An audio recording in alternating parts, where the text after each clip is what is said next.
Hello दोस्तों, आप सभी को प्रभु यीशु मसीह के नाम में जय मसीह की। परमेश्वर के नाम की स्तुति हो, परमेश्वर के नाम की महिमा हो। एक बार फिर से मैं आप सभी का स्वागत करती हूँ मेरे एक और नए वीडियो में। दोस्तों, आज का जो ये वीडियो है ये बहुत ही खास होने वाला है हर एक मसीही भाई बहन के लिए, जो आज प्रभु यीशु मसीह पर विश्वास करते हैं, जो चर्च जाते हैं, प्रार्थना करते हैं और जिन्होंने बपतिस्मा ले रखा है और ये विश्वास करते हैं कि यीशु मसीह दोबारा आने वाले हैं और क्या करेंगे, हम उनके साथ दोबारा जो है स्वर्ग में उनके साथ में जाएंगे। तो आज का ये जो वीडियो है ये बहुत ही खास है। वीडियो को लास्ट तक ज़रूर देखिएगा ताकि आप सारी चीज़ों को अच्छे से समझ पाएँ। दोस्तों, अंतिम समय में परमेश्वर के प्रकोप के जो है 7 कटोरे जो इस पृथ्वी पर 7 भयानक विपत्तियों को लेकर आएंगे पृथ्वी पर, उन्हें जो है हम देख सकते हैं जब हम बाइबल में पढ़ते हैं तो प्रकाशित वाक्य 15 और 16 अध्याय में हम इसके बारे में पढ़ सकते हैं। बाइबल के विद्वानों के बीच इन अंतिम समय में आने वाली विपत्तियों को लेकर काफ़ी कन्फ्यूजन रही है, लेकिन आज के इस वीडियो में मैं आपको बताने वाली हूँ, हम बात करेंगे और देखेंगे ये सारी 7 विपत्तियाँ क्या हैं और ये कब होंगी और हम इन विपत्तियों से कैसे बच पाएंगे। याद रखें, ये विपत्ति का समय संपूर्ण मानव इतिहास में सबसे ज़्यादा दर्दनाक समय होगा। ऐसे इंसानियत के समय में पहले कभी ना हुआ है और ना ऐसा दृश्य जो मनुष्य ने पहले कभी देखा होगा।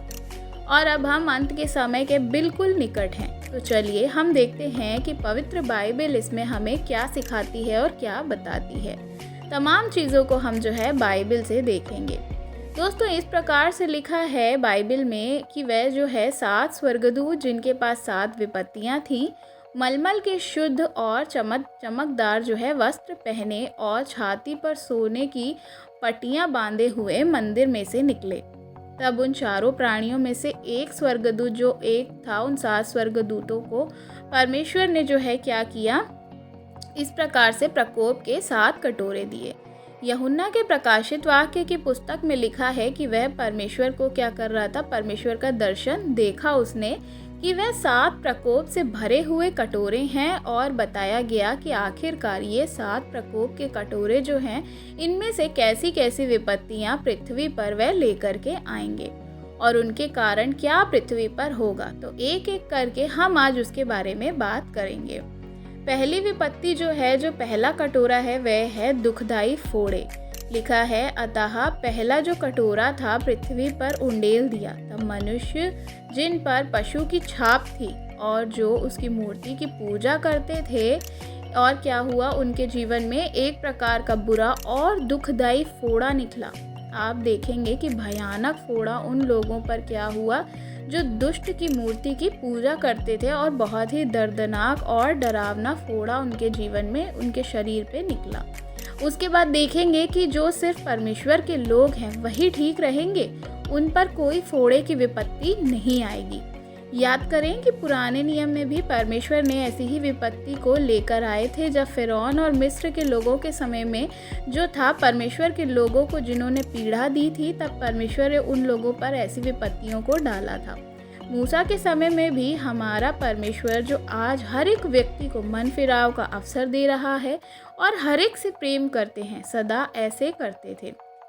ये कटोरा परमेश्वर के प्रकोप का कटोरा है, जिसे पृथ्वी जो है बर्दाश्त नहीं कर पाएगी और ना ही कोई भी पापी मनुष्य बर्दाश्त कर पाएगा।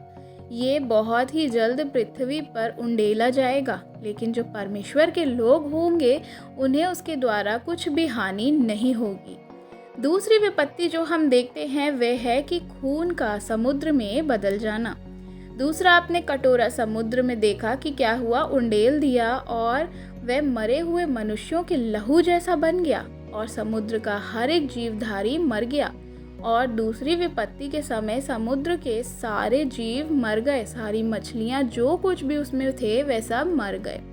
और क्या हुआ, मरे हुए दिखाई वहाँ पर दे रहे थे। आप ज़रा सोचिए कि अगर आपके चारों ओर खून ही खून दिखेगा, सारे समुद्र के जीव मरे हुए होंगे, तो वह कितना ही ज़्यादा खतरनाक और डरावना दृश्य होगा।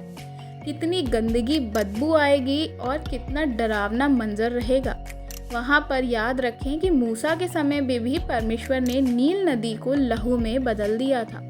इसलिए मैं आपसे कहना चाहती हूँ कि ये 7 प्रकोप के कटोरे पुराने नियम की 10 विपत्तियों से मिलते जुलते हैं। तीसरी विपत्ति जो हम देखते हैं वह है नदी के पानी का खून बन जाना। तीसरे स्वर्गदूत ने अपना कटोरा नदियों पे और पानी के स्रोतों पर क्या किया, उंडेला। उन्हें लहू क्या किया, बना दिया। वे लहू बन गए। इस विपत्ति के समय तमाम नदियां जिन पर मानव जाति निर्भर रहती थी, उससे पानी पीती थी या पानी जो लेते थे, वह सभी खून में बदल जाएंगी। खून में क्यों बदल जाएंगी, इसका एक ही कारण है। यहाँ पर 5वीं और 6वीं आयत में देखिए, इस प्रकार से लिखा है, तब मैंने पानी के स्वर्गदूत को ये कहते हुए सुना कि जो पवित्र है जो था, तू न्यायी है और तूने ये न्याय किया है, क्योंकि उन्होंने पवित्र लोगों को भविष्यवक्ताओं का जो लहू था वह इस रीति से ही बहाया था, और तूने उन्हें लहू पिलाया, क्योंकि वह इसी योग्य दुष्ट और दूसरों को क्या कर रहे थे, वह परेशान कर रहे थे। परमेश्वर के लोगों को उन्होंने इसी प्रकार से सताया था। परमेश्वर के लोग, परमेश्वर के सेवकों को, भविष्यवक्ताओं का व्यर्थ में लहू बहाया था, उन्हें सताया था। और अब उन लोगों को जिन्होंने ये कार्यों को किया था, उनको उसकी सज़ा चुकानी थी। अब क्योंकि वह परमेश्वर के प्रकोप को देखेंगे, इसलिए दोस्तों, आज जब सताव भी हो रहा है तो हमारे पास एक आशा है कि अंतिम समय में जब परमेश्वर न्याय करेंगे, तो जो न्याय है, तब यह लोग परमेश्वर के कार्यों को जो रोकते हैं, मसीहों को सताते हैं, तब उस समय परमेश्वर के एक भयानक प्रकोप को देखेंगे। इसके बाद हम देखते हैं चौथी विपत्ति क्या होगी। चौथी विपत्ति लोगों को सूरज की गर्मी से झुलसाएगी।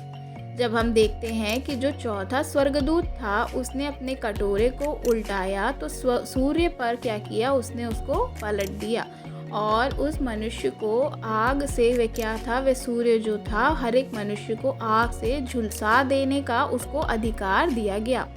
जब हम पढ़ते हैं प्रकाशित वाक्य 16 अध्याय उसका 8 आयत में, तो हम पढ़ते हैं कि मनुष्य बड़ी तपन से झुलस जाएगा, और परमेश्वर के नाम की जिसने इन विपत्तियों को जो है इन विपत्तियों पर अधिकार दिया है, उस परमेश्वर की निंदा की। पर उसकी महिमा करने के लिए किसी ने भी जो है अपने जीवन को नहीं बदला या उन कार्यों को नहीं किया। तो वह जो कटदूत है, वह क्या करेगा, वह कटोरे को पलटने पर सूर्य की गर्मी को बहुत ही ज़्यादा बढ़ा देगा। इतनी बढ़ जाएगी कि लोग गर्मी के मारे मरने लगेंगे, और हालांकि वह मर रहे होंगे, तब भी उन्होंने परमेश्वर के नाम को महिमा वह नहीं देंगे, बल्कि परमेश्वर के नाम की निंदा ही करेंगे।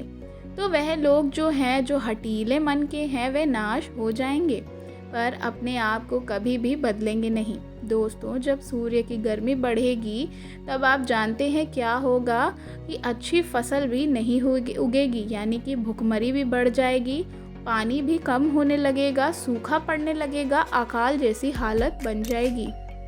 और ये सब चीज़ें चौथी विपत्ति के समय होने वाली हैं, जब चौथे प्रकोप का कटोरा जो है वह पृथ्वी पर उंडेला जाएगा।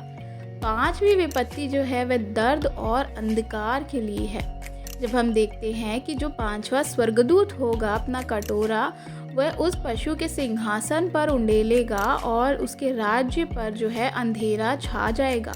लोग पीड़ा के मारे अपनी अपनी जीभ चबाने लगेंगे, और अपनी अपनी पीड़ा और फोड़ों के कारण स्वर्ग के परमेश्वर की निंदा करेंगे। अपने कामों से वे क्या करेंगे, मन को नहीं फिराएंगे। अब वो लोग जो शैतान को अपना खुदा मानते हैं, वे देखेंगे कि शैतान की ताकत कमज़ोर है, और वे क्या करेंगे, कुछ भी नहीं कर पाएगा। शैतान के पूरे राज्य पर अंधेरा छा जाएगा, उनके घर अंधियारा हो जाएंगे, उनके लोगों में सिर्फ दर्द होगा, फोड़े होंगे, पीड़ाएं उनको मिलेंगी, कोई उन्हें बचाने वाला नहीं मिलेगा। वहाँ पर 6वीं विपत्ति जब हम देखते हैं, फरात नदी का सूखना लिखा है। 6वें स्वर्गदूत ने जब अपना कटोरा महानदी फरात पर उंडेल दिया, तब हम देखते हैं कि उसका पानी सूख गया। पूर्व दिशाओं के राजाओं के लिए मार्ग तैयार जो है नदी जो है प्राचीन काल में बेबीलोन की सफलता का कारण थी। बेबीलोन की सिंचाई गई जो है ज़िंदगी की खेती खाने और कुछ पूरे तरीके से फरात नदी पर ही निर्भर रहता था। तब फरात नदी का जो पानी है वह घट गया था, तब बेबीलोन का क्या हुआ था, विनाश का ही कारण बना था। पूर्व से जब हम देखते हैं तो वहाँ पर क्या होगा कि उसी जगह पर सूखे जाने के बाद बेबीलोन पर आक्रमण किया, क्योंकि अब उस नदी पार करने में जो है बेबीलोन तक पहुंचना बहुत ही आसान था। पानी के सूख जाने के कारण जो है वहाँ पर फरात नदी का जो पानी था उसका जो लेवल घट रहा था, बहुत सारी जब हम वीडियोस देखते हैं तो उसके बारे में बताया गया है। उसके कारण क्या होगा कि पृथ्वी पर नाश आएगा। सातवां स्वर्गदूत जो है, सातवीं विपत्ति जो है, एक बड़ा भूकंप लिखा है। सातवें स्वर्गदूत ने अपना कटोरा हवा पर उंडेल दिया और मंदिर के सिंहासन से ये बड़ा शब्द हो चुका, फिर बिजलियां चमकी और ऐसा शब्द आया जैसे पहले गर्जन हुए और एक बड़ा भूकंप जो पहले कभी ना आया था। बुराई और भलाई की लड़ाई जो सालों से चली आ रही थी, अब एक ऐसे मोड़ पर थी जहां पर उसे बेबीलोन का असली चरित्र जो है लोगों के सामने प्रकट होगा और उनके पाप की सीमा पूरी हो जाएगी। तब परमेश्वर अपने लोगों को बचा लेंगे और जो उसके नाम पर विश्वास करते हैं, उसकी इच्छा के अनुसार अपनी ज़िंदगी को बिताते हैं, और तब बुरे लोगों का जो बुराई का अंत किया जाएगा। उस दिन हर एक जो है स्थान टापू हिल जाएगा, पहाड़ों का पता भी नहीं लगेगा। आकाश से मनुष्य देखेंगे बड़े बड़े ओलों को गिरते हुए, और इसलिए वह विपत्ति बहुत सी लोगों को क्या करेगी कि खत्म कर देगी। ऐलान की विपत्ति के कारण फिर परमेश्वर की वे क्या करेंगे, निंदा करेंगे। दोस्तों, पवित्र बाइबल में बताया गया है, जब हम पढ़ते हैं कि ओले किस प्रकार से जो है पृथ्वी पर गिरेंगे, वह ओले कोई आम ओले नहीं होंगे। वे ओले कम से कम 40 से 45 किलो के होते हैं, यानी कि इतने भारी ओले पृथ्वी पर गिरेंगे।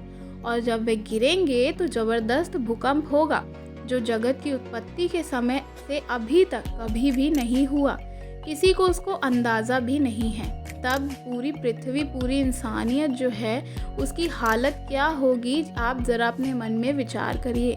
और जब हम पढ़ते हैं आगे प्रकाशित वाक्य 6 अध्याय उसका 14 से 17 वचन में, तो वहाँ इस प्रकार से लिखा है, आकाश ऐसा लगेगा जैसे क्या है उसमें से कुछ टपकने लगा है, या वह क्या है किस प्रकार से जो है हिलाया जाएगा, और हर एक पहाड़ और टापू अपने स्थान के तल से हिल जाएगा, हट जाएगा। तब पृथ्वी के राजा और प्रधान और सरदार और धनवान समृद्धि लोग जो होंगे, हर एक दास और हर एक स्वतंत्र पहाड़ के नीचे जाएगा और क्या करेगा, चट्टानों में क्या करेगा, कहने लगेगा चट्टानों से कि हम पर गिर पड़ो। और उनके मुंह जो है वह सिंहासन पर जो बैठा है उनके प्रकोप से वे क्या करेंगे, खुद को छिपा लेंगे। लेकिन ऐसा नहीं होगा, क्योंकि उनके प्रकोप का भयानक दिन आ पहुंचा है और कोई भी उनको नहीं बचा सकता। तो दोस्तों, वहाँ पर लिखा है कि इतना भयानक प्रकोप आने वाला है कि लोग पहाड़ों से कहेंगे, चट्टानों से कहेंगे कि हमें छुपा लो या हम पर गिर पड़ो, क्योंकि जो सिंहासन पर बैठा है उसके प्रकोप को वे नहीं सहन कर पाएंगे। वे कहेंगे उसके प्रकोप से हमें छिपा लो, क्योंकि उनके प्रकोप का भयानक दिन आ पहुंचा और उनके सामने कोई भी ठहर नहीं सकता। तो दोस्तों, पवित्र बाइबल का कहना है कि ये बड़े ही भयानक विपत्ति के दिन जो है वह आने वाले हैं, तो हमें जो है तैयार रहना है। इस प्रकोप से कौन बच सकते हैं? वह जो प्रभु यीशु मसीह पर विश्वास करते हैं, क्योंकि जब हम प्रकाशित वाक्य 14 अध्याय में देखते हैं तो हम अंतिम चेतावनी के बारे में पढ़ते हैं जो हमें दी गई 3 स्वर्गदूतों के द्वारा, जिसमें बताया गया कि परमेश्वर के न्याय के दिन आ रहे हैं। तो जब हम पढ़ते हैं प्रकाशित वाक्य 15 अध्याय में, तो वहाँ इस प्रकार से लिखा है कि मैंने आग से मिले हुए कांच के जैसे एक समुद्र को देखा। जो लोग उस पशु पर और उसकी मूर्ति पर और उसके नाम के अंक पर जयवंत हुए, यानी कि उसकी मूर्ति की पूजा नहीं की, वह अंक को नहीं लिया जो कि 666 है, या कोई भी ऐसे शैतान के कार्यों को नहीं किया, उन्हें क्या किया, वहाँ कांच के समुद्र के निकट परमेश्वर के सामने खड़े हुए देखा। दोस्तों, वे लोग वे थे जो परमेश्वर के नाम पर विश्वास करते हैं, सिर्फ उसी की आराधना करते हैं। और उसी के अनुसार जीवन जीते हैं और शैतान के सामने कभी नहीं वे झुके। यानी कि अपने मौत पर भी वे क्या हुए, शैतान के सामने कभी भी नहीं झुके। उन पर ये विपत्ति, ये क्रोध उनका जो है कुछ भी नहीं कर पाएगा, क्योंकि परमेश्वर अपने लोगों की रक्षा करेंगे और अपने लोगों को बचाएंगे और वे वहाँ पर खड़े होंगे। दोस्तों, यदि आज आप भी ज़िंदगी में मसीह में कमज़ोर हैं तो आपका बचना मुश्किल है। इसलिए अभी भी आपके पास समय है कि आप परमेश्वर में मजबूती से आएँ, पूरी तरह से विश्वास करें, यीशु मसीह को अपना प्रभु जानकर मन फिराएं और अपने पापों की क्षमा मांगें और अपने आप को परमेश्वर के योग्य बनाएं। तभी आप उस भयानक समय से बच पाएंगे। परमेश्वर आप सबकी मदद करें। तो मेरे दोस्तों, इस वीडियो को हर एक मसीही भाई बहनों के साथ शेयर करना बिल्कुल भी मत भूलिएगा, ताकि वे भी ये 7 विपत्तियाँ जो हैं इनके बारे में जान और समझ सकें। आशा करती हूँ कि वीडियो आपको अच्छी लगी हो तो लाइक ज़रूर करिएगा, और आप अगर चैनल पे नए हैं तो सब्सक्राइब करना बिल्कुल भी मत भूलिएगा, ताकि आप और ऐसी वीडियोस को देख और समझ पाएँ। कमेंट में आप हमें अपनी राय बता सकते हैं। God bless you. जय मसीह।